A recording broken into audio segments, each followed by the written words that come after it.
Hello friends, स्वागत है आप सभी का let's crack Rajasthan exams Unacademy channel पर। और आज हम लोग जो है बहुत ही महत्वपूर्ण थिंकर है एक प्लेटो, उनका हमारे कॉन्टेक्स्ट में जो आरएस मेंस के कॉन्टेक्स्ट में किस तरह से क्वेश्चंस आ सकते हैं उनको डिस्कस करेंगे और क्या रिलीवेंस है वो देखेंगे। और 2016 के मेंस में भी प्लेटो से क्वेश्चंस रहे हैं, पूछा गया था 5 मार्क्स का पूछा गया था और 2 मार्क्स का भी, यानी 7-8 नंबर के थे। इस बार भी प्लेटो से जो 10 मार्कर बड़ा क्वेश्चन पूछा गया था, तो प्लेटो से क्वेश्चंस आते हैं और काफ़ी इंपॉर्टेंट जो है वो थिंकर है। 10 नंबर का क्वेश्चन भी, बड़ा क्वेश्चन भी बना था, तो उसकी समझ आपके पास होनी चाहिए। थोड़ा सा उसको अप्लाई करके समाज के अंदर आज के युग में प्लेटो के जो सिद्धांत है वो कितने महत्वपूर्ण है, उस सब चीज़ों को आधार बना करके क्वेश्चन पूछा गया था। तो आप यदि ठीक से यदि एथिक्स को समझने की कोशिश कर रहे हैं, जो बहुत ज़्यादा नहीं है हमारे सिलेबस में इस तरह के थिंकर्स वगैरह, लेकिन उनको ठीक से आप समझ विकसित कर लेते हैं, आधा आधा एक एक घंटे की वीडियोज़ हैं, यदि उनमें ठीक से समझ लेंगे तो मेरे हिसाब से अच्छा कर पाएंगे आप लोग। ये मेरे बारे में कुछ जानकारी है। सुरेश ठोलिया, 10 ईयर टीचिंग एक्सपीरियंस, ये मेरा टेलीग्राम चैनल है और ये मेरा कोड है ठोलिया10, जिसको यूज़ करके आप एडमिशन ले सकते हैं। और crack RPSC with India's largest learning platform पर मिलता है आपको डेली लाइव क्लासेस, यानी बहुत सारे एजुकेटर्स हैं जो यहाँ पर लाइव क्लासेस लेते हैं, लाइव टेस्ट, स्ट्रक्चर्ड कोर्स और अनलिमिटेड एक्सेस। यानी एक बार आपने यदि ठोलिया10 कोड यूज़ करके प्लेटफॉर्म को सब्सक्राइब कर लिया, तो बहुत सारे जो टॉप एजुकेटर्स हैं, इंडिया के टॉप मोस्ट एजुकेटर्स, और एक ही सब्जेक्ट को पढ़ाने वाले 5-5 लोग मिल जाएंगे आपको। तो इतनी सारी वैरायटी आपको कहीं नहीं मिलेगी, वो सारी आपको अवेलेबल हो जाती है एक ही छत के नीचे, यानी अनअकैडमी के प्लेटफॉर्म पे। ये आपके पास में टॉप एजुकेटर्स हैं, देख सकते हैं आप स्क्रीन के ऊपर, और इनसे पढ़ सकते हैं सबसे आप। आपकी कोई रिस्ट्रिक्शन नहीं है कि नहीं इसे पढ़ना है, एक ही सब्जेक्ट को पढ़ाने वाले 4-5 लोग हैं, तो आराम से उनसे पढ़ सकते हैं। इसके लिए आपको प्ले स्टोर में जाकर के अनअकैडमी टाइप करना होगा। इंस्टॉल करने के बाद में आरपीएससी गोल सेट करिएगा और उसके बाद आप सब्सक्राइब कर सकते हैं अनअकैडमी चैनल को और प्लस को। इसके लिए आप 1 ईयर और 2 ईयर के लिए सब्सक्रिप्शन ले सकते हैं। यदि आप 1 ईयर के लिए सब्सक्रिप्शन लेते हैं तो चार्जेस है 7,000। यदि आप ठोलिया10 कोड यूज़ करते हैं तो आपको 10% डिस्काउंट मिलेगा और आपको 6,300 में 1 ईयर का सब्सक्रिप्शन मिल जाएगा। यदि आप 24 मंथ्स या 2 ईयर के लिए एनरोल करते हैं, जो कि मेरे हिसाब से मेरी तरफ से रिकमेंडेड है आपको, बहुत सही रहेगा, क्योंकि इस एग्जाम में 2 ईयर्स लग ही जाते हैं। और सिर्फ जो डिफरेंस आप देखोगे इनमें, तो 1 मंथ के पे का डिफरेंस है। 1260 ऐड करो आप 7,000 में, सॉरी 6,300 में, तो आपको 7,560 पड़ेगा। यानी एक महीने का आप एडिशनल पे करते हैं तो आपको 2 ईयर का सब्सक्रिप्शन मिल जाता है। तो आपकी एग्जाम के हिसाब से आपको रिवाइज करना हो, कितनी भी बार अनलिमिटेड टाइम्स आप वीडियो देख सकते हो और बहुत सारे लोगों से पढ़ सकते हो। बाद में जब आपका मन करे, हमेशा वो अनअकैडमी पे अवेलेबल होते हैं, वो सारे वीडियोस देख सकते हैं आप। तो देखो, एथिक्स की जो है उसमें अपन ने सेरेनिक्स और सिनिक्स के सिद्धांतों की बात करी थी। आज हम लोग जो है वो प्लेटो की बात करने जा रहे हैं। और जो प्लेटो थे उनके सिद्धांत थे हमारे एग्जाम के पॉइंट ऑफ व्यू से काफ़ी इंपॉर्टेंट है, तो जानने की कोशिश करते हैं हम लोग। वैसे प्लेटो जो थे एक अच्छे खासे राजनीतिक घराने में इनका जन्म हुआ था और इस कारण से इनको राजनीति के अंदर भी काफ़ी समझ थी और राजनीति शास्त्र में या राजनीति विज्ञान में भी इनको पढ़ा जाता है, इनके सिद्धांतों को समझा जाता है और महत्व दिया जाता है। इसके अलावा नैतिकता के सिद्धांतों में भी, नैतिक नीति शास्त्र में या नैतिकता के अंदर भी इनके सिद्धांतों का प्रयोग किया जाता है। ये एक तरीके से देखा जाए तो जो सुकरात थे उनके शिष्य हैं ये, या उनके सिद्धांतों को मानने वाले हैं। और सुकरात वगैरह जो है, उन्होंने कोई जो ज्ञान दिया वो मौखिक ज्ञान था, उनका लिखित था नहीं। और सुकरात के बारे में जो अपने को जानकारी मिलती है वो भी प्लेटो जो है उनके सिद्धांतों से और उनकी बुक्स के, रिपब्लिक वगैरह उनकी बुक है, उन्हीं किताबों से उन्हें जानकारी मिलती है। उन्हीं के सिद्धांतों को प्लेटो ने जो है वो बताया कि स्टोइकवाद में क्या था, सुकरात क्या कहते थे, उन्होंने फिर उनको काउंटर करने की कोशिश करी है। तो हमें जो प्लेटो के बारे में, सुकरात के बारे में भी जो समझ मिलती है या जानकारी मिलती है, हमें प्लेटो के सिद्धांतों से या उनकी आलोचनाओं से ही प्राप्त होती है। तो प्लेटो के विचारों को भलीभांति समझने के लिए इनके सिद्धांतों को 3 भागों में बांटा जाता है। प्रत्ययों का सिद्धांत है, मुख्य सद्गुण है, संतुलित एवं सामंजस्यपूर्ण जीवन है। इन 3 सिद्धांतों की बात करी है प्लेटो ने। और इसमें प्रत्ययों का जो मुख्य सद्गुण है, इस पर 2016 में भी मेंस में क्वेश्चन था, 2018 में भी क्वेश्चन था, 2016 में इसमें 2 नंबर का भी क्वेश्चन था, 5 नंबर का भी क्वेश्चन था, और 2018 के अंदर 2018 में इसमें 10 मार्कर क्वेश्चन था, 10 मार्क्स का क्वेश्चन था इसके ऊपर। तो आप समझ सकते हैं कि कितना इंपॉर्टेंट है प्लेटो आपके लिए। तो थोड़ा समझने की कोशिश करिएगा। प्रत्ययों का सिद्धांत है, मुख्य सद्गुण है, संतुलित एवं सामंजस्यपूर्ण जीवन है, इनमें प्लेटो ने किन चीजों को समझाने की कोशिश करी है, थोड़ा ध्यान से समझिएगा। तो सबसे पहले हम प्रत्ययों का सिद्धांत लेके चलते हैं। देखो, इन्होंने जो है, जो सेरेनिक्स और सिनिक थे, उन दोनों को इन्होंने नकारा और इन्होंने कहा कि दोनों ही एक्सट्रीम पे, और इन दोनों के मध्य से निकलने की कोशिश करी किसने, प्लेटो ने। और जो प्रत्ययों का सिद्धांत इन्होंने दिया, एक तरीके से ये जो सिद्धांत है इसमें इन्होंने ये समझाने की वैसे ये देखो, सुकरात की भांति ये भी जैसे ज्ञान को ही सद्गुण मानते हैं और उसमें काफी महत्व दिया इन्होंने ज्ञान को भी, और काफी ज्यादा बल दिया इसके ऊपर। लेकिन उन्होंने एक जगह प्रत्ययों का सिद्धांत प्रतिपादित किया। प्रत्ययों का सिद्धांत आप ध्यान से समझिएगा, थोड़ा सा मुश्किल है चीजों को समझना। इन्होंने कहा कि जैसे कोई भी चीज है, जैसे शुभ है या कोई दूसरी चीज ले लो, आनंद ले लो, जैसे आप साहस ले लो, इन्होंने 4 सद्गुण है इनके। देखो, सबसे पहले तो ये समझो कि इनके 4 सद्गुण है। कौन कौन से सद्गुणों की बात करी इन्होंने? जैसे इन्होंने कहा साहस है, जैसे विवेक है, जैसे न्याय है, जैसे संयम है, इन सब की बातें करी। और इन सब को समझाने के क्रम में उन्हें प्रत्ययों का सिद्धांत दिया। सर, ये कौन सा सिद्धांत होता है? तो उन्होंने कहा कि जैसे विवेक या साहस है, वो साहस से अलग है। क्या मतलब हुआ सर? जैसे कोई वस्तु आपको सुंदर दिख रही है, ऐसे समझो आप, थोड़े सिंपल एग्जांपल से। तो आप सुंदर वस्तु को देखोगे तो उस वस्तु के अंदर आपको सुंदरता नहीं मिलेगी, क्योंकि वो सुंदरता उस वस्तु से अलग है। जैसे आप एक फूल लो, है ना, कोई फूल ले लो, कमल का फूल ले लो, गुलाब का फूल ले लो, जैसे आपको ठीक लगे वो ले लो। तो उन्होंने कहा कि ये जैसे आपने फूल लिया है तो इसकी सुंदरता इस फूल के अंदर नहीं है। अब ढूंढने जाओ, देखे कहाँ मिलेगी इसकी सुंदरता, कहाँ है इसमें सुंदरता, तोड़ के देखो कहीं निकलेगी क्या? इसका मतलब है कि इसकी सुंदरता इस फूल के अंदर नहीं है, बल्कि इससे बाहर है इसकी सुंदरता, यानी इस फूल से स्वतंत्र है, यानी इससे के अंदर नहीं है बल्कि इससे अलग है। जैसे ही जैसे साहस है, वो साहस है, वो इससे अलग है। अब यदि कहीं किसी व्यक्ति को देखने जाओगे कि साहसी है, तो वो आपको अंदर उसके अंदर नहीं मिलेगा, वो उससे इंडिपेंडेंट है। ऐसे संयम है, ऐसे विवेक है, ये जो सब है ये इनसे अलग है, इनसे स्वतंत्र है। और इसी को इन्होंने कहा कि उसे ही इन्हें इनका प्रत्यय बोला, कि ये जो है यहाँ से इन्होंने प्रत्ययों का सिद्धांत दिया कि ये जो आप सुंदरता देखने की कोशिश कर रहे हो ये इसमें आपको मिलेगी नहीं, यानी इससे स्वतंत्र हो गई, इससे अलग हो गई एक तरीके से देखा जाए। तो सुकरात जो क्वेश्चन पूछते थे, न्याय क्या है, सौंदर्य क्या है, साहस क्या है, सुकरात ने इन क्वेश्चंस को पूछा, लेकिन उन्होंने खुद ही इनका आंसर नहीं किया था। और बहुत सारे उस टाइम के लोग थे, उन्होंने भी इनको चीजों को ठीक से एक्सप्लेन नहीं किया। तो इन सब को समझाने के क्रम में प्लेटो ने इस तरह की बातें करी और प्रत्ययों का सिद्धांत प्रतिपादित करा। इन्होंने समझाया कि कोई जो है, प्रश्नों का उत्तर देने के क्रम में समझाया कि जो वस्तुएं हैं और क्रियाएं हैं, उनसे जो वस्तुएं तथा क्रियाएं हैं से भिन्न एवं स्वतंत्र प्रत्ययों का अस्तित्व है। यानी जो प्रत्यय हैं वो उन वस्तुओं से और क्रियाओं से स्वतंत्र है। जैसे मैंने आपको समझाया कि सुंदरता जो है वो कोई आपको चीज सुंदर दिख रही है उसके अंदर नहीं, कोई भी चीज है, आपको कोई भी वस्तु है उसका जो गुण दिख रहा है। जैसे शुभ है तो शुभ का प्रत्यय जो है वो उससे शुभ, जो वहां पर आप ढूंढने की कोशिश कर रहे हो कि जैसे ये मूर्त शुद्ध, उसमें कुछ भी नहीं है, वो उससे अलग है, स्वतंत्र है हर चीज। सुंदरता है किसी चीज की, वो उससे अलग है। शुभ का कार्य है वो उससे पृथक है, जो वस्तु आप जिसको बता रहे हो उसके अंदर वो छुपी हुई नहीं है। इस तरीके से उन्होंने कुछ झोलमाल करने की कोशिश करी, और वो कहां पर छुपी हुई है, वो प्रत्ययों के अंदर है। इसी आधार पर उन्होंने प्रत्ययों का सिद्धांत देने की कोशिश करी। जैसे साहस है, न्याय है, संयम है, ये प्रत्यय है। ये जैसे साहसपूर्ण, न्यायशील, संयमपूर्ण कार्यों से भिन्न है। आप कोई साहसी कार्य कर रहे हो या नहीं कर रहे हो, उससे भिन्न है साहस। न्यायशीलता से भिन्न है न्याय, और संयमपूर्ण से भिन्न है संयम।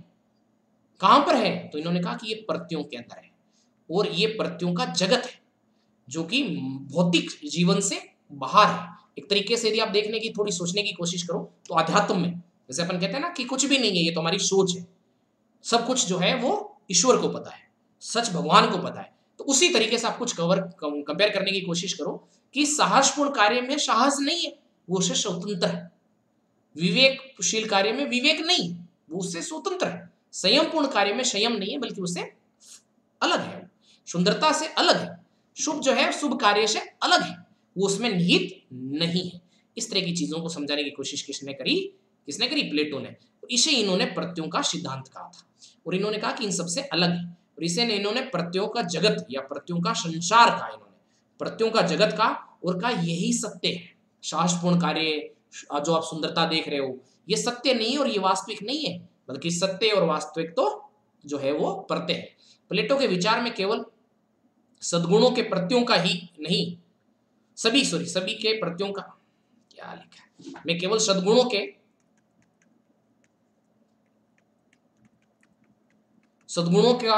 प्रत्ययों का ही नहीं, अपितु सभी भौतिक, केवल जो सद्गुण है, जैसे इन्होंने बात करी, साहस है, संयम है, विवेक है, जो आगे बात करेंगे अपन, न्याय है, केवल इन्हीं के प्रत्यय नहीं है, बल्कि सभी वस्तुएं जो भौतिक वस्तुएं हैं उनके भी प्रत्यय हैं, और उन वस्तुओं से स्वतंत्र हैं। केवल इन्होंने जो 4 सद्गुण बताए, साहस, संयम, विवेक और न्याय, केवल इन्हीं के अंदर ये मत समझिएगा कि केवल इनके ही प्रत्यय अलग है, बल्कि सभी भौतिक वस्तुएं, चाहे उसमें कोई भी गुण आप देख रहे हो, वो उसके अंदर निहित ही नहीं है, बल्कि उससे वो स्वतंत्र है। और जो इनसे स्वतंत्र है और जिनमें ये निहित है, उसी को उन्होंने प्रत्यय का, और इस प्रकार से प्रत्ययों का एक पूरा जगत है, प्रत्ययों का पूरा एक संसार है।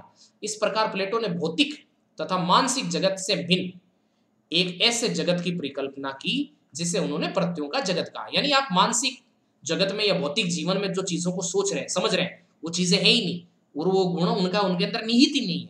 वो जो गुण आप सोच रहे हो वो प्रत्ययों के अंदर है। अब ये समझ लिया, समझ में आपको अजीब अजीब करने की बात करी, कोशिश करी कि जो आपको कुछ दिख रहा है उसमें नहीं है, उससे अलग है, स्वतंत्र है, और वो प्रत्ययों का जगत है, वो प्रत्ययों का संसार है। ये तो ठीक था, अलग है। अब इन्होंने ये समझाया, कुछ लोग समझे नहीं होंगे, इन्होंने समझाने की कोशिश करी, तो इन्होंने कहा कि ये प्रत्ययों का जो जगत है, प्रत्ययों का नियम है, प्रत्ययों की चीजें हैं, इनको प्रत्ययों के बारे में हर कोई नहीं जान पाएगा। इसके लिए बहुत ही अत्यधिक कुशाग्र बुद्धि होनी चाहिए आपके पास। मतलब ये भी बात है, यानी प्रत्ययों के जगत को या प्रत्ययों के संसार को समझने के लिए आपके पास में एक उत्कृष्ट बुद्धि होनी चाहिए। आपके पास जब उत्कृष्ट, हर कोई सामान्य व्यक्ति नहीं समझ पाएगा, जिसके पास बहुत अत्यधिक बुद्धि होगी वही उस बुद्धि के बल पर इन सब चीजों को समझ पाएगा।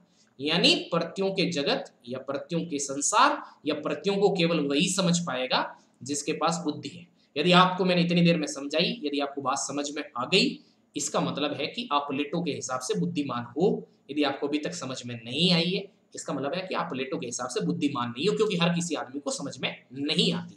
तो जो उत्कृष्ट बुद्धि वाला व्यक्ति है वही इन प्रत्ययों के संसार को, इस प्रत्ययों के जगत को और इन प्रत्ययों के सिद्धांत को समझ सकता है, और जो इनको समझ जाता है, जैसे विवेक एक गुण है ना, साहस एक गुण है, सद्गुण है। जो साहस को समझ गया, क्योंकि साहसपूर्ण कार्य में है नहीं, इससे अलग है, इसका अलग प्रत्यय है, इस प्रत्यय के अंदर साहस निहित है एक, जो इसी प्रत्यय को समझ गया है, यानी साहस का जो प्रत्यय है उस प्रत्यय को उत्कृष्ट बुद्धि वाला व्यक्ति ही समझ पाएगा। और जिसने साहस के प्रत्यय को समझ लिया अपनी बुद्धि से, वो खुद ही साहसी हो गया है, यानी उसमें वो गुण आ गया है। यदि जैसे विवेक देखोगे तो विवेकपूर्ण काम में तो वो है ही नहीं, है किसके अंदर, इसका इससे स्वतंत्र एक इंडिपेंडेंट एक प्रत्यय है, और हर कोई व्यक्ति इस प्रत्यय को समझ नहीं पाएगा। और जो इस प्रत्यय को समझ लेगा वो खुद ही विवेकशील हो जाएगा। समझ गया बात? यानी यदि आप ठीक से उन सब चीजों को समझ जाओ तो आपके अंदर वो खुद ही आ जाएगी।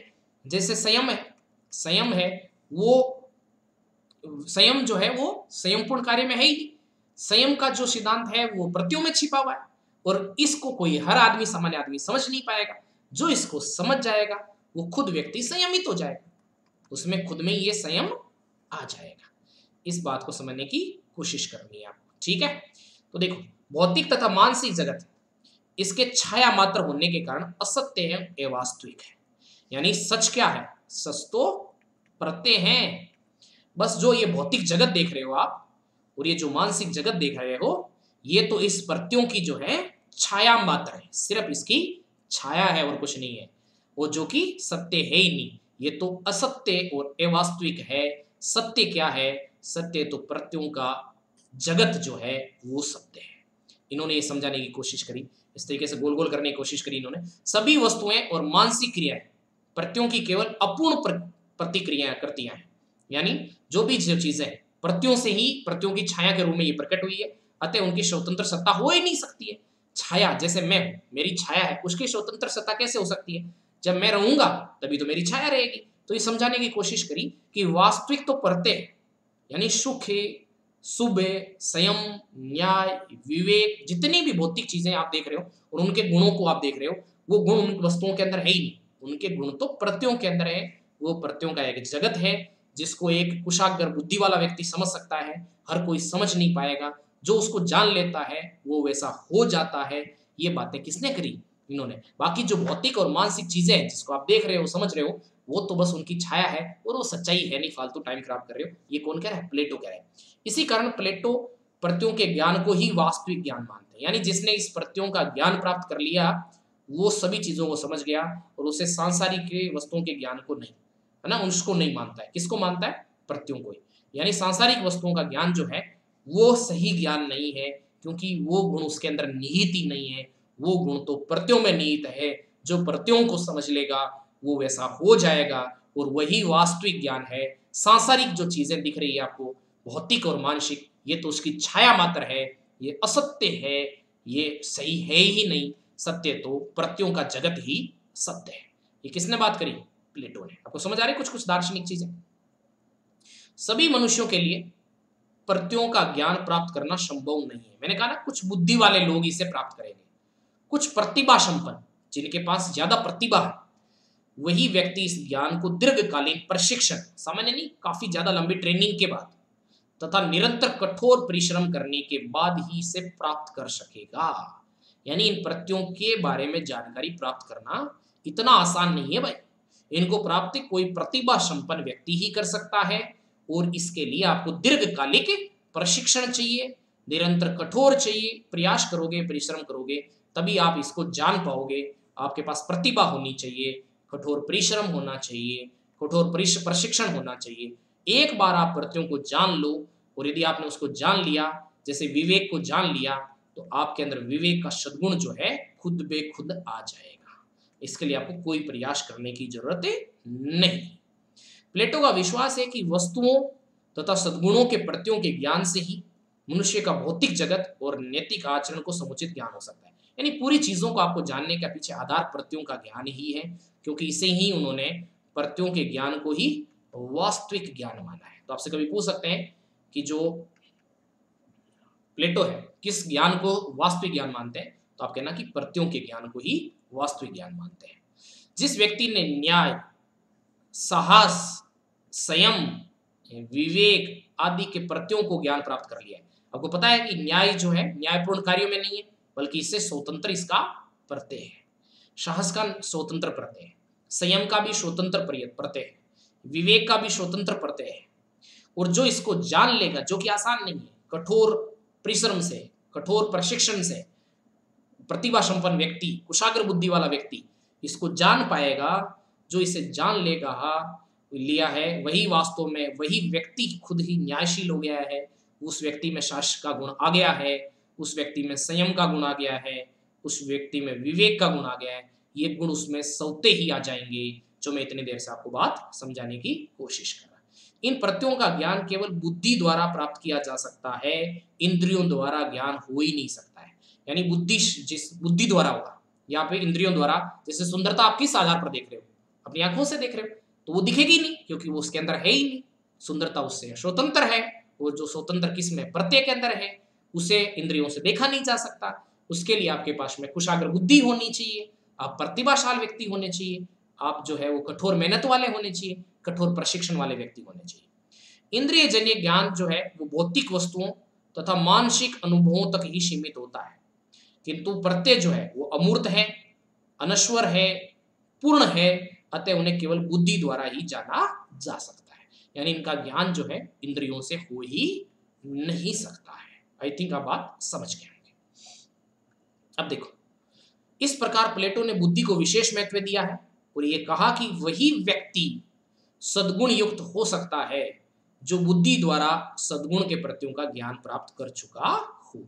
यानी उस व्यक्ति में सद्गुण वापस अपने आप ही आ ही जाएंगे, उस बात को समझाने की कोशिश करी, बुद्धि से ही इसे जान पाओगे।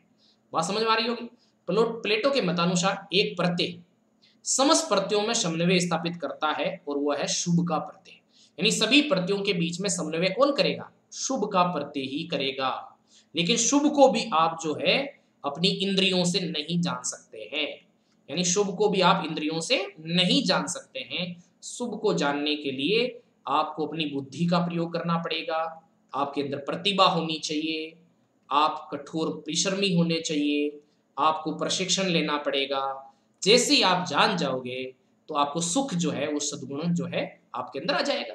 ये शुभ का प्रत्यय किसी विशेष वस्तु से संबंध नहीं है, अभी तो सभी प्रत्ययों में इसी की अभिव्यक्ति होती है, यानी सभी के अंदर है, इसीलिए इसे समन्वयकारी माना है। यानी जितने भी प्रत्यय हैं उसमें शुभ का जो गुण है वो सभी के अंदर निहित है, ये कोई अलग से नहीं है, कोई इसी तरीके से किसी विशेष वस्तु से जुड़ा हुआ नहीं है। सभी प्रत्ययों के अंदर शुभ का गुण पाया जाता है और यही सबके बीच में समन्वय स्थापित करने वाला गुण है कौन? शुभ।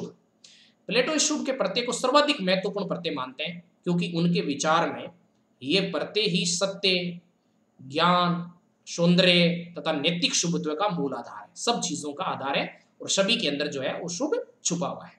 आई थिंक बातें आपको थोड़ी थोड़ी समझ में आई होंगी। केवल प्रतिभाशील व्यक्ति ही बुद्धि द्वारा, मैं समझा दिया आपको, शुभ के प्रत्यय का ज्ञान प्राप्त कर सकते हैं और जो व्यक्ति इसका ज्ञान प्राप्त कर लेता है उसे शब्द समस्त गुणों का वास्तविक ज्ञान प्राप्त हो जाता है तथा उसके आचरण सद्गुण युक्त हो जाता है। यानी समझना है, बस बुद्धि से जान लेना है, उसके लिए और कोई प्रयास नहीं करना है, बस एक बार जान लो कि क्या सद्गुण है, वो आपके अंदर फिर खुद आ ही जाएगा। यदि आपने किसी सद्गुण को जान लिया, चाहे वो विवेक का हो, चाहे वो साहस का हो, चाहे संयम का हो, चाहे न्याय का हो, किसी को भी आपने जान लिया और इन सब के अंदर शुभ निहित है, अलग से कोई शुभ नहीं है, और एक बार इसको जान लिया तो आप खुद ही सद्गुण युक्त हो गए, आपके अंदर सद्गुण आ ही गए हैं, आपको अलग से कोई प्रयास करने की जरूरत ही नहीं है। इस तरीके से समझाते, ऐसा व्यक्ति स्वयं सद्गुण युक्त होने के कारण दूसरों को भी सद्गुणी बनाने में सहायता दे सकता है, यानी प्रशिक्षण दे सकता है ना, बता सकता है उनको और कुछ लोगों को उस मार्ग में जो है उस तरफ भेज सकता है। इस प्रकार प्लेटो के मतानुसार नैतिक आचरण की दृष्टि से शुभ के प्रत्यय तथा उसके ज्ञान का सर्वाधिक महत्व है।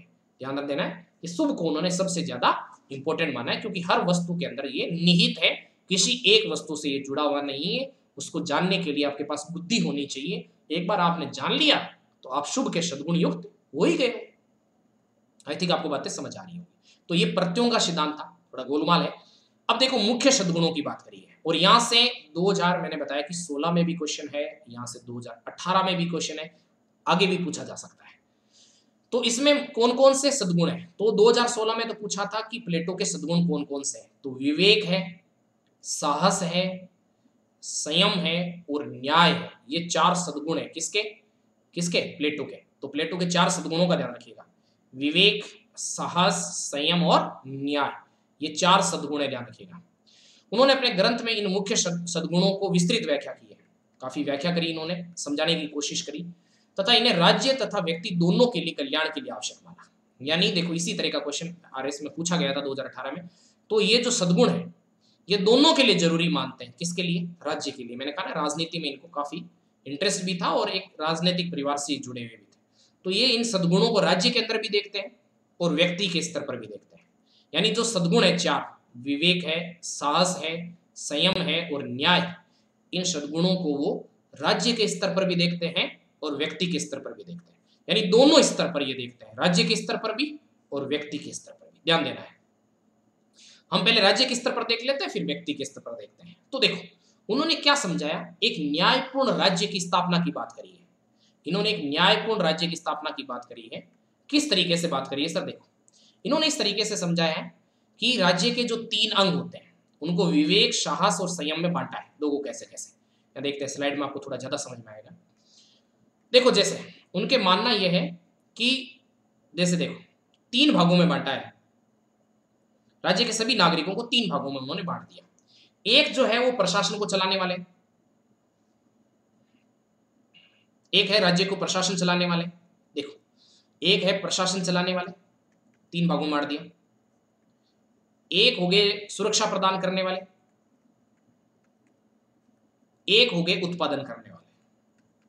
3 भागों में बांटा राज्य को, एक प्रशासन चलाने वाले, एक सुरक्षा प्रदान करने वाले और एक उत्पादन करने वाले। इन्होंने कहा कि प्रशासन जो कि सबसे ऊपर होता है वो इन दोनों के ऊपर सुरक्षा और उत्पादन वाले कार्यों पर नियंत्रण रखता है। तो प्रशासन सबसे ऊपर है और प्रशासन चलाने वाला व्यक्ति, प्रशासन वही व्यक्ति चला सकता है जिसके पास विवेक हो। जो विवेक जिसके पास हो वो प्रशासन चलाएगा। यानी प्रशासन का काम, जो राज्य का प्रशासन है उसका काम जो है कौन देखेगा, वो देखेगा विवेक रखने वाला व्यक्ति। सबसे जैसे आपने आज जो टॉप एग्जीक्यूटिव है, जैसे आपके पास में देख लो, जैसे आईएएस ऑफिसर्स हैं, जितने भी प्रशासन के लोग हैं, आईएएस है, आरएस ऑफिसर्स हैं, वो विवेक यानी उनके उनके अंदर कौन सा सद्गुण उपस्थित होगा, वो उनके अंदर विवेक का सद्गुण उपस्थित होगा। फिर सुरक्षा, सुरक्षा मतलब जो राज्य की सुरक्षा प्रदान करेगा। ये थोड़े से एक साहस वाले होते हैं, यानी इनमें साहस का गुण होता है, क्योंकि इन्हें डरना नहीं है, क्योंकि इन्हें राज्य की सुरक्षा प्रदान करनी है। तो जैसे हमारी मिलिट्री हो गई, पैरामिलिट्री फोर्सेस हो गई, आर्मी हो गई, तो हमारे राज्य की सुरक्षा करती है, पुलिस हो गई, तो इनमें साहस का गुण है, तभी तो हमारे राज्य की सुरक्षा कर रही है। राज्य मतलब देश की सुरक्षा इन्हीं के कारण से तो है। तो सुरक्षा करने का भी काम, कुछ साहसी लोग जो है वो सुरक्षा का काम करेंगे, और साहस भी एक सद्गुण है। विवेक, साहस, संयम और न्याय, चार है। इसी तरीके से जैसे किसान है, व्यापारी है, ये सारे लोग इसके अंदर आएंगे। क्यों? क्योंकि ये उत्पादन का काम करते हैं, और उत्पादन के काम के लिए संयम का होना बहुत ही जरूरी है। संयम का होना बहुत जरूरी है। तो देखो, किसान वगैरह को इनके अंदर शामिल कर लिया। तो जो टॉप एडमिनिस्ट्रेशन है आज अपने देश में देखोगे तो वो विवेक हो गया। हमारे जो पुलिस हो गई, आर्मी हो गई, वो साहस के भाग हो गए, और जो उत्पादन किसान हो गए, व्यापारी हो गए, इनके अंदर संयम होना चाहिए। तो विवेक आ गया, साहस आ गया। अब देखो, प्रशासन के लोग जो है वो इनको डिस्टर्ब नहीं करके अपना काम ठीक से करें, एक दूसरे के काम में बाधा नहीं उत्पन्न करें, और अपना अपना काम ठीक ढंग से करें। जैसे प्रशासन अपना ठीक से काम करे, सुरक्षा वाले लोग सुरक्षा ठीक से करें, उत्पादन करने वाले लोग उत्पादन ठीक से करें, और एक दूसरे को इंटरफेयर नहीं करें, अपने अपने तरीके से ठीक से काम करें। एक सामंजस्य इनके अंदर यदि बैठा रहे तो उस कारण से राज्य के अंदर न्याय स्थापित हो जाएगा। यानी सबसे महत्वपूर्ण उन्होंने न्याय माना है, जो कि विवेक, साहस और संयम के बीच में ठीक से सामंजस्य या ठीक से तालमेल होगा, तभी जाकर के न्याय की स्थापना होगी। यानी प्रशासन कौन संभालेगा? जो जिसके पास विवेक का सद्गुण है। सुरक्षा कौन संभालेगा? जिसके पास साहस का सद्गुण है। उत्पादन कौन संभालेगा? जिसके पास में संयम का गुण है। तो ये इस तरीके से उन्होंने बातें करी है, और इसी से राज्य के अंदर न्याय आ जाएगा। तो देखते हैं क्या क्या है। उनका मत है कि जिस राज्य में ये चारों मुख्य सद्गुण उचित मात्रा में सम्मिलित होते हैं, रूप में विद्यमान रहते हैं, वही राज्य भौतिक, नैतिक और आध्यात्मिक दृष्टि से विकसित और उन्नत राज्य होगा।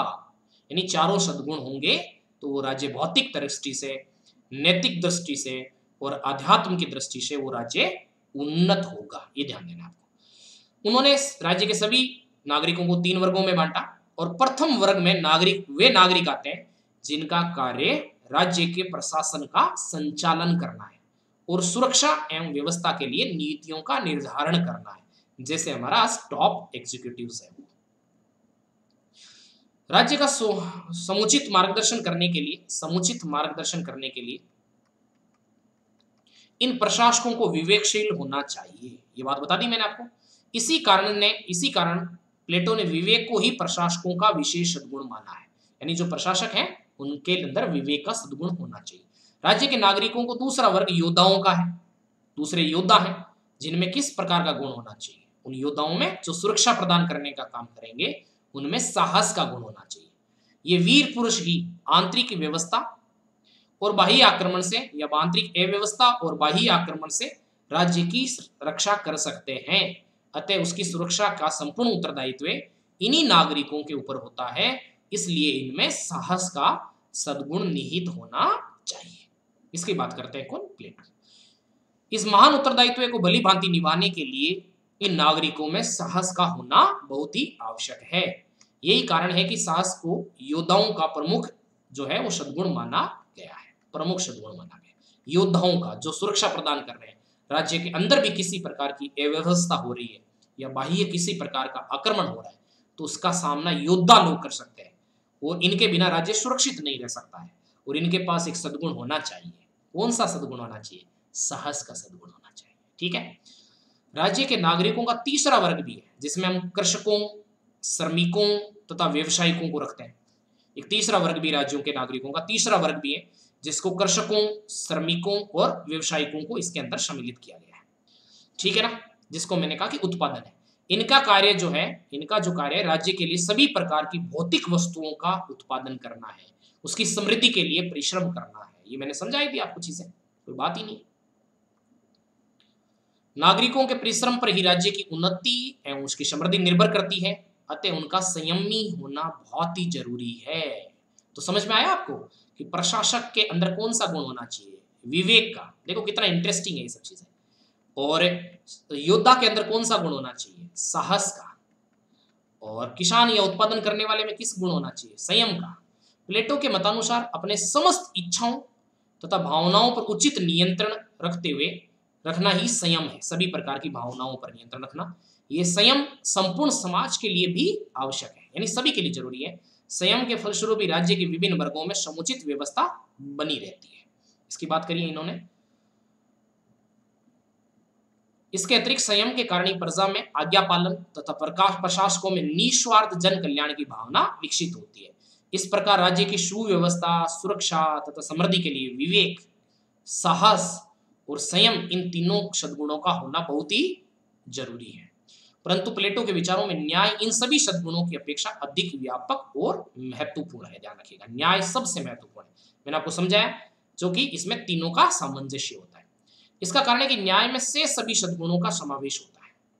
जब राज्य के तीनों वर्गों के नागरिक एक दूसरे के कार्य में हस्तक्षेप किए बिना अपना अपना कार्य भली भांति संपन्न करते हैं, तभी राज्य में न्याय की स्थापना होती है। समझ में आई आपको बात?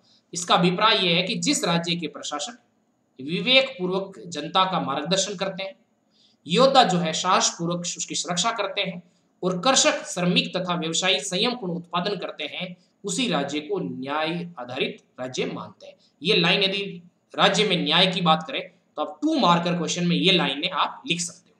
2 मार्कर में आप ये चीजें लिख सकते हो आराम से। ठीक है, 2 मार्क्स के अंदर लिखी जा सकती इन बातों। ठीक है, और समझ में आ गई होगी आई होप आपको। देखो, इस प्रकार न्याय तीनों वर्गों के नागरिकों में सामंजस्य जो है उत्पन्न करके राज्य को सर्वांगीण उन्नति एवं समृद्धि की ओर ले जाता है। अतः ये सद्गुण सर्वाधिक महत्वपूर्ण हो गया। कौन? न्याय। क्योंकि सभी के बीच में सामंजस्य का काम कौन कर रहा है? सभी के बीच में सामंजस्य का काम कौन कर रहा है? वो कर रहा है हमारा न्याय। राज्य की भांति व्यक्ति के कल्याण तथा आनंदमय जीवन के लिए भी प्लेटो ने उपयुक्त 4 सद्गुणों को बहुत ही आवश्यक माना है। समझ गए बात को? अब देखो, जिस प्रकार राज्य में 3 वर्गों के नागरिक हैं, उसी प्रकार व्यक्ति के स्वभाव, एक व्यक्ति के अंदर भी एक व्यक्ति के स्वभाव के पक्ष हैं, जिन्हें बुद्धि, संवेग और इच्छा की संज्ञा दी जाती है। यानी व्यक्ति में भी न्याय की बात करते हैं, सिर्फ राज्य में न्याय नहीं बात करते। मैंने देखा था प्लेटो 2 स्तर पर न्याय की बात करता है। प्लेटो 2 स्तर पर न्याय की बात करता है। एक है राज्य में न्याय, और दूसरा जो न्याय है वो बात करते हैं, एक तो हो गया राज्य में न्याय हो गया, और दूसरा जो न्याय की बात करते हैं वो करते हैं व्यक्ति में न्याय। तो जैसे राज्य के 3 अंग बना दिए थे या 3 भागों में बांट दिया था। क्या क्या? जैसे आपके पास प्रशासक थे, योद्धा थे और उत्पादन करने वाले थे, और इन सब में सामंजस्य से न्याय स्थापित हो रहा था। वैसे ही व्यक्ति में भी न्याय की बात करी गई है। व्यक्ति के भी 3 अंग बताए इन्होंने कहा कि व्यक्ति का एक बुद्धि है, एक उसका संवेग है, एक उसकी इच्छा है। 3 इन्होंने इसके भी 3 भाग बताए। एक व्यक्ति के अंदर भी बुद्धि है, इसका संबंध विवेक से है, और संवेग का संबंध साहस से है, और इच्छा का संबंध संयम से है। ठीक है ना? तो देखो, बुद्धि, जब व्यक्ति में बुद्धि होती है या उसमें विवेक का सद्गुण होता है, तब वो संवेग और इच्छा के ऊपर नियंत्रण रख सकता है। संवेग मतलब हो गया कि किसी प्रकार की कठिनाई या बाधा उत्पन्न हो तो साहस पूर्वक उसका सामना करना, और ये प्रत्येक व्यक्ति के अंदर होना चाहिए, केवल राज्य के अंदर नहीं, व्यक्ति के अंदर भी ये सोच है साहस का गुण होना चाहिए, क्योंकि बहुत प्रकार की जो कठिनाई होती है उनका सामना करना, या जैसे बहुत प्रकार की इच्छाएं हैं उनको भी जो है वो संयम के माध्यम से नियंत्रित किया जाना चाहिए। तो विवेक, साहस और संयम जब तीनों मिल जाते हैं तो व्यक्ति के अंदर भी न्याय की स्थापना होती है, और व्यक्ति में भी क्या आ जाता है? व्यक्ति में भी न्याय आ जाता है। है। ध्यान दीजिएगा इसको। तो देखो, इनमें से प्रत्येक का अपना अपना विशेष कार्य है, अतः ये तीनों मनुष्य के लिए महत्वपूर्ण है। बुद्धि का विशेष सद्गुण विवेक है, जो हमने समझा, जो विभिन्न परिस्थितियों में व्यक्ति का समुचित मार्गदर्शन करेगा।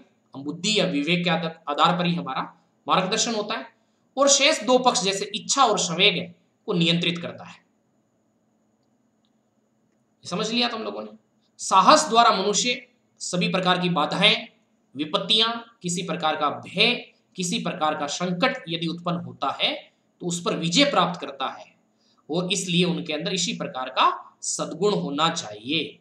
और यह सद्गुण केवल युद्ध तक ही सीमित नहीं है, बल्कि प्रत्येक व्यक्ति में भी इस प्रकार का सद्गुण होना चाहिए। और इस गुण को उन्होंने साहस का नाम दिया है।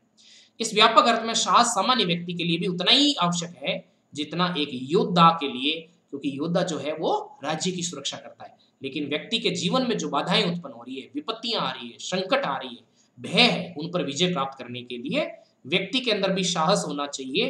और जितना इस साहस की जरूरत एक योद्धा को है जो कि राष्ट्र की सुरक्षा या राज्य की सुरक्षा करने के लिए है, उतनी ही जरूरत किसी व्यक्ति के जीवन में भी है। तो देखो, विवेक तथा साहस के साथ साथ संयम भी मनुष्य के लिए बहुत ही आवश्यक है। ये भी ध्यान रखना। इच्छाओं पर नियंत्रण रखने के लिए बताया इन्होंने। इसका कारण यह है कि मनुष्य आनंदमयी जीवन तभी व्यतीत कर सकता है जब वह अपनी भावनाओं, इच्छाओं और वासनाओं को भली भांति नियंत्रित कर ले। यदि वो अनकंट्रोल्ड रहेगी तो आप आनंदमय जीवन है वो जी नहीं सकते। और इन्होंने आनंदमय जीवन जो है उसको काफी, आनंद को काफी महत्व दिया है प्लेटो ने। ये आपको तीसरे संतुलन में समझ में आएगा। व्यक्ति के जीवन में भी न्याय की वही स्थिति है जो राज्य के संबंध में थी। यानी तीनों में, विवेक, साहस, संयम में जब सामंजस्य होगा तभी राज्य में भी न्याय आएगा। और जब व्यक्ति में भी इन तीनों में समन्वय होगा तब व्यक्ति के अंदर भी न्याय आएगा। यानी दोनों की स्थिति सेम है। प्लेटो का कथन है कि जब व्यक्ति के तीनों पक्ष अपने अपने सद्गुणों के अनुसार समुचित कार्य करते हैं तभी न्याय का उदय होता है। तो इन्होंने राज्य में भी न्याय की बात करी और व्यक्ति में भी न्याय की बात करी। तो आई थिंक बात आपको समझ में आई होगी। जब मनुष्य विवेकपूर्ण आचरण करता है, साहस द्वारा बाधाओं पर विजय प्राप्त करता है और अपनी भावनाओं और इच्छाओं एवं वासनाओं पर उचित नियंत्रण रखता है, तभी उसके जीवन में जो है वो न्याय आता है। अतः राज्य की भांति व्यक्ति के लिए भी ये काफी महत्वपूर्ण या इंपॉर्टेंट होते हैं। समझ गए बात को। अब देखो, तीसरा हमारे पास हो जाएगा संतुलित और सामंजस्यपूर्ण जीवन। संतुलित और सामंजस्यपूर्ण जीवन, किस तरीके से व्यक्ति संतुलित और सामंजस्यपूर्ण जीवन जी सकता है। तो इन्होंने मनुष्य के बौद्धिक तथा भावनात्मक इन दोनों पक्षों के पूर्ण समन्वय पर आधारित जीवन को ही प्लेटो ने सामंजस्यपूर्ण जीवन बताया। भौतिक और भावनात्मक दोनों से, बौद्धिक यानी दिमाग से भी काम लेना है और भावना, इन दोनों के बीच में सामंजस्य बहुत जरूरी है। इन दोनों में नियंत्रण होना चाहिए, तभी आपका जीवन सामंजस्यपूर्ण हो सकता है, संतुलित हो सकता है, आप जीवन को आनंदपूर्ण तरीके से जी सकते हैं। मानव कल्याण अथवा शुभ की व्याख्या करते हुए उन्होंने कहा कि उसमें चिंतन तथा आनंद दोनों होने चाहिए। यानी सिर्फ चिंतन, यानी चिंतन मतलब बौद्धिक पक्ष, सिर्फ आप बौद्धिक पक्ष भी यदि प्रबल कर लोगे, सिर्फ आप दिमाग से सोच रहे हो तो भी काम नहीं होगा। और यदि आप जो है इसके साथ साथ यदि चिंतन के साथ यदि आप आनंद नहीं प्राप्त करोगे यदि तो भी आप परेशान हो जाओगे। तो बौद्धिक पक्ष को भी महत्व दिया इन्होंने, और जो आनंद है, भावनात्मक पक्ष है, इन दोनों में जब संतुलन होगा तभी आपको शुभ की प्राप्ति, शुभ जो है उसको परिभाषित करा उन्होंने कि शुभ के अंदर जो है वो चिंतन भी है और आनंद भी है, दोनों निहित है। और चिंतन और आनंद के बीच में जब दोनों में सामंजस्य हो जाएगा तभी शुभ की उत्पत्ति होगी, और जब शुभ होगा तभी जीवन संतुलित और सामंजस्यपूर्ण होगा। वे कौन सा तत्व है जिसके मनुष्य को जीवन में वास्तविक आनंद की उपलब्धि हो सकती है, इसकी बात करिए। ठीक है, देखो प्लेटो जो है उन्होंने शुभ को का अर्थ जो है बहुत ही व्यापक लिया है, वो सीमित नहीं लिया है। वे शुभ तथा मानव कल्याण में कोई अंतर नहीं मानते। वो कहते हैं जब शुभ होगा, जब शुभ है वही शुभ के अंदर ही मानव का कल्याण निहित है, शुभ के अंदर ही मानव का कल्याण निहित है। और शुभ को उन्होंने किससे परिभाषित किया है, बौद्धिक से और भावनात्मक से, दोनों का संतुलन होना चाहिए। बौद्धिक और भावनात्मक दोनों का संतुलन होना चाहिए। बौद्धिक मतलब जैसे बुद्धि, चिंतन, ठीक है, और भावनात्मक मतलब आनंद। तो आनंद और चिंतन दोनों का समन्वय होगा तभी शुभ प्राप्त होगा, और यही उसमें ही मानव का कल्याण निहित है। तो व्यापक व्याख्या करी इन्होंने। इसी व्यापक अर्थ में शुभ के स्वरूप की व्याख्या करते हुए वे कहते हैं कि आनंद और चिंतन का समुचित समन्वय ही अंतिम शुभ है। मैंने बताया ना, आनंद और चिंतन जो है उन दोनों के अंदर जब समन्वय हो जाएगा ठीक ढंग से, वही अंतिम शुभ है और उसी में मानव का कल्याण निहित है। यानी उन्होंने संतुलन पर जोर दिया है। जबकि आप देख रहे थे कि सेरेनेक्स और सिनिक जो थे उन्होंने एक एक्सट्रीम चीज को ली, एक ने बहुत सुख को ध्यान दिया, एक ने बहुत ज्यादा दुख और बुद्धि को ध्यान दिया। इन्होंने सुख यानी आनंद और चिंतन यानी बुद्धि दोनों के बीच में सामंजस्य बिठा लिया कि जब इनके बीच में एक संतुलन होगा ना तभी जो है वो शुभ की प्राप्ति होगी और शुभ ही मानव कल्याण का आधार है। इस तरीके से इन्होंने समझा इन बातों को। तो देखो वे साहित्य, कला, चिंतन, ज्ञान, सद्गुण युक्त आचरण आदि से प्राप्त बौद्धिक आनंद को ही विशुद्ध आनंद मानते हैं। इन्होंने भी उत्कृष्ट जो आपके पास में सुख है उसको काफी महत्व दिया, उत्कृष्ट सुख को महत्व दिया, ज्ञान को महत्व दिया, इन्होंने सुख शुभ को महत्व दिया, इन्होंने साहस, विवेक, न्याय इनको महत्व दिया, इन चीजों को दिया। यही कारण है कि मनुष्य के पूर्ण शुभ अथवा कल्याण के लिए शारीरिक सुख का निषेध न करते हुए भी उन्होंने इस प्रकार के बौद्धिक आनंद को भी अधिक वांछनीय माना, ज्यादा जरूरी माना। उन्होंने नकारा नहीं शारीरिक सुख को, इन्होंने कहा बौद्धिक जो सुख है वो ज्यादा कारगर है, फिर भी इनमें संतुलन होना चाहिए। जो व्यक्ति सदैव सद्गुणों के अनुसार आचरण करते हुए बुद्धि के मार्गदर्शन में सुख तथा आनंद प्राप्त करता है उसी का जीवन वास्तव में संतुलित एवं सामंजस्यपूर्ण जीवन है। ऐसे संतुलित तथा सामंजस्यपूर्ण जीवन को ही उन्होंने नैतिक दृष्टि से सर्वोत्तम एवं आदर्श जीवन के रूप में स्वीकार किया है। यही एक आदर्श जीवन है। तो आज हमने प्लेटो खत्म किया। आई होप कि आपको ये क्लास इंटरेस्टिंग लगी होगी। आप अनअकैडमी प्लस ज्वाइन कर सकते हैं। इसके लिए मेरा कोड ठोलिया10 यूज कर सकते हैं और इसके लिए 8744035689 पर आप मेरे को व्हाट्सएप कर सकते हैं। आपको यदि किसी प्रकार की दिक्कत हो तो ठीक है, 8744035689 पे एडमिशन ले सकते हैं। इसमें 1 ईयर के लिए 6300, जबकि 2 ईयर के लिए 7516 चार्जेस है जो कि बहुत ही कम है। और 2 ईयर्स के लिए आप प्रिपरेशन कर सकते हो। क्वालिटेटिव क्लासेस है, टॉप एजुकेटर्स हैं, आपकी RS प्री और मेंस की पूरी प्रिपरेशन घर बैठे हो सकती है। और जैसे क्विज है, आंसर राइटिंग सेशन है, ये सब चीज़ें बहुत सारी जो आपको मात्र 7560 में अवेलेबल है। इसके लिए आपको ठोलिया10 कोड यूज़ करना है, 10% डिस्काउंट मिल जाएगा, अनलिमिटेड सब्सक्रिप्शन मिल जाएगा। कोई दिक्कत आती है या सब्सक्रिप्शन लेने के बाद आप मेरे को व्हाट्सएप कर सकते हैं इस नंबर पर। थैंक यू, धन्यवाद, थैंक यू वेरी मच।